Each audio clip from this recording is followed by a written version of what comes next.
Markle's wedding will take place at St. George's Chapel in the grounds of Windsor Castle in May because it is a place close to the couple's hearts, it was revealed today. The couple chose the very special venue because the prince and his fiancée spent time there together during their 16-month romance, and Harry was based in the town with his army regiment, the Blues and Royals. They have not given the date for their fun and joyful wedding, which is likely to be on TV, but thanked millions of people around the world celebrating with them since their engagement was announced yesterday.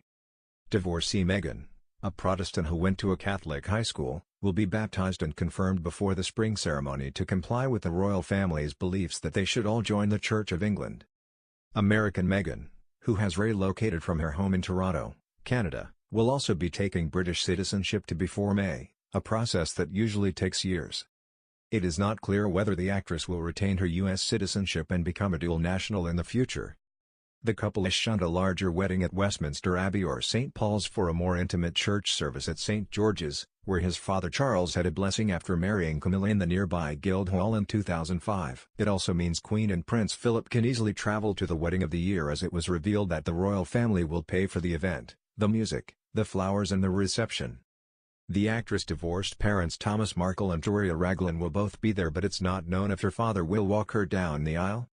It has also emerged today Meghan will not be continuing her work with the UN or other organizations, but instead will starting her charity work as a full-time royal afresh and begin touring the country with Harry.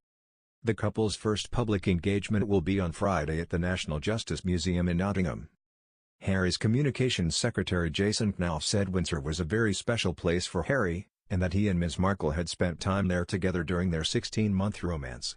He said the couple were delighted to be holding the wedding in the beautiful grounds of Windsor.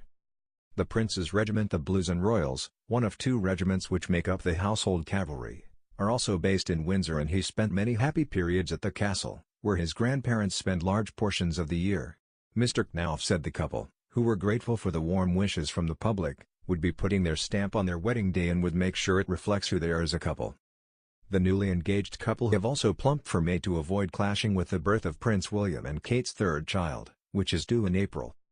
Mr. Knauff revealed that while one of Ms. Markle's beloved dogs Guy was legally allowed to stay with her in the UK, the other, Bogart, would not be joining her. Bogart is now living with friends, Mr. Knauff revealed. In Nottingham, the pair will visit the Nottingham Contemporary, which is hosting a Terence Higgins Trust World AIDS Day charity fair, and also visit Nottingham Academy to meet head teachers taking part in the Full Effect program. There will also be a walkabout by the bride and groom-to-be, a royal rite of passage for the future royal.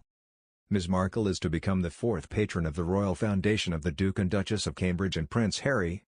The actress will not be continuing her work on gender with the UN or with other organizations, but instead will starting her charity work as a full-time royal afresh. The exact date of the wedding will be revealed at a later stage. Mr. Knauff said Harry and Ms. Markle want the public to feel part of their day, and are looking at ways to achieve that. Prince George and Princess Charlotte have also been introduced to their soon-to-be new aunt, and have since met on several occasions. The palace said the Queen has granted permission for the wedding to take place at the chapel. St. George's Chapel is a royal peculiar, with the Dean of Windsor responsible only to the sovereign. In 2005, the monarch attended the religious blessing of the Prince of Wales and the Duchess of Cornwall, both divorcees, in St. George's, but did not go to their civil ceremony beforehand in the Windsor Guildhall. However, the palace confirmed the Queen will be a guest at Harry's wedding. Mr. Knauff said, Prince Harry and Meghan Markle are extremely grateful for the warm public response following yesterday's announcement of their engagement. In a happy moment in their lives, it means a great deal to them that so many people throughout the UK, the Commonwealth and around the world are celebrating with them.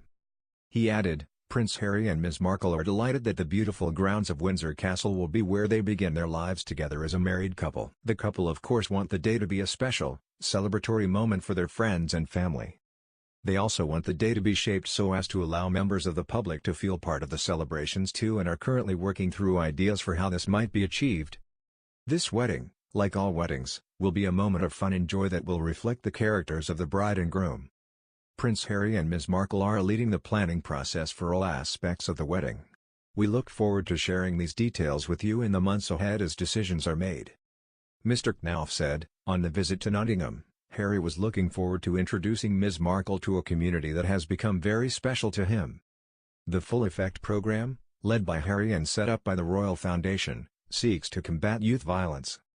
Ms. Markle cannot wait to meet many of the young people Prince Harry has told her so much about, Mr. Knauf said. He added the away day will begin with a civic welcome at the National Justice Museum, followed by a walkabout where they will be able to greet members of the public as a couple for the first time. The event for World AIDS Day would be an upbeat, fun event that will highlight the work to smash stigma that can still exist around HIV in the Midlands, he said. Meghan, 36, revealed last night how she said yes immediately to Prince Harry after he proposed on one knee while they were cooking a chicken roast dinner during a cozy night in. Revealing the depths of his feeling for his bride-to-be, the prince suggested they were destined to meet and fall in love, with the royal believing the stars were aligned, everything was just perfect. He described how this beautiful woman just sort of literally tripped and fell into my life. I fell into her life and said she would have been best friends with his late mother Princess Diana. In their first joint interview last night, Miss Markle, 36, said she did not even wait for the 33-year-old royal to finish the sentence before she said yes, and it was so sweet and natural and very romantic. The couple, who had been in Nottingham Cottage at Kensington Palace when the proposal happened, revealed that they first met on a blind date after being set up by a female friend, and have tried to see each other every 2 weeks. Harry added, "I fell in love with Meghan so incredibly